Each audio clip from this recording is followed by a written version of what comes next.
Salam saudaraku, dalam kesempatan kali ini kita akan belajar salah satu teks yang terdapat dalam Amsal pasal yang ketiga dan yang kelima. Di sana dikatakan, percayalah kepada Tuhan dengan segenap hatimu dan janganlah bersandar kepada pengertianmu sendiri. Mungkin kita berpikir, saya adalah seorang yang percaya. Saya bukan seorang ateis yang tidak percaya akan keberadaan Allah. Lantas mengapa teks di atas mengajak umat Allah untuk percaya kepada Tuhan dengan segenap hati?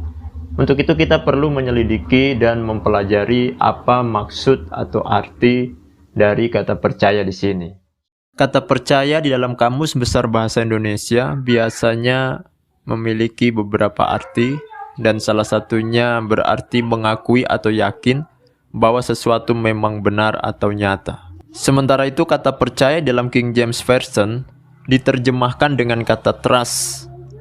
Kata trust menurut etimologi dictionary berarti ketergantungan pada kejujuran, integritas, atau kebajikan dari seseorang atau sesuatu. Kalau kita memperhatikan pengertian kata percaya di atas, semua definisi mengenai percaya itu masih bersifat abstrak dan tidak dapat dirasakan oleh panca indera kita. Untuk itu kita perlu melihat kata percaya itu dalam teks asli Alkitab kita, yaitu dalam bahasa Ibrani, di mana bahasa Ibrani Alkitab adalah bahasa yang berorientasi pada sesuatu yang konkret, di mana setiap kata biasanya dikaitkan dengan sesuatu yang dapat dirasakan oleh panca indera kita. Kata percaya dalam teks di atas berasal dari kata batach. Kata ini memiliki arti yang lebih konkret, yaitu melekat. Mengenai kemelekatan ini, Tuhan Yesus memberi gambaran yang begitu indah mengenai pokok anggur dan carang-carangnya. Agar carang ini dapat berbuah, maka ia harus melekat dengan pokok anggur dan harus menjadi satu dengan pokok anggur itu. Kita bisa lihat di dalam Yohanes pasal yang ke-15 ayat yang ke-1 sampai 8. Selanjutnya kalau kita memperhatikan baris kedua dari Amsal 3 ayat yang ke-5, maka kita akan mendapat sebuah wawasan kebenaran yang lebih terang.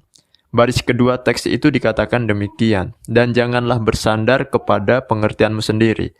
Mari kita amati susunan baris Amsal ini. Baris pertama dikatakan, percayalah kepada Tuhan dengan segenap hatimu. Kemudian di baris yang kedua, dan janganlah bersandar kepada pengertianmu sendiri. Kata percaya dalam baris pertama ini dijelaskan dengan gagasan yang lebih konkret dengan kata bersandar di baris yang kedua. Bersandar berarti bertopang pada sesuatu. Gambaran ini dapat kita temukan juga dalam Kejadian 18 ayat yang keempat. Dikatakan demikian, biarlah diambil air sedikit, basuhlah kakimu dan duduklah beristirahat atau bersandar di bawah pohon ini. Jadi maksud dari percayalah kepada Tuhan dengan segenap hatimu adalah tentang bagaimana seseorang menjalani hidup dalam kemelekatan dengan Tuhan, yang adalah sumber kehidupan, dan menjadikan Tuhan sebagai tempat sandaran hidup yang aman bagi jiwa. Sebab Tuhan adalah satu-satunya pribadi yang dapat diandalkan dan yang tidak berubah-ubah meskipun bumi ini berguncang.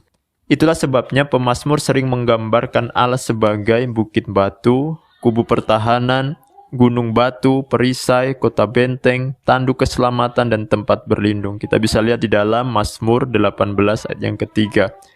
Dengan demikian kita semakin mengerti mengapa Alkitab sering memperingatkan kita, jangan berharap pada manusia, juga pada sesuatu yang tak tentu seperti kekayaan. Yesaya pasal yang kedua ayat 22, 1 Timotius 6 ayat yang ke-17. Sebab baik kekayaan maupun kekuasaan semuanya itu adalah fana. Hanya Tuhan sajalah yang kekal. Oleh sebab itu percayalah kepada Tuhan dengan segenap hatimu. Milikilah kemelekatan dengan Tuhan dan bersandarlah sepenuhnya kepada Tuhan. Demikian pelajaran kita pada kesempatan kali ini. Nantikan video-video pembelajaran firman Tuhan selanjutnya. Kiranya Tuhan Yesus memberkati kita semua. Salam.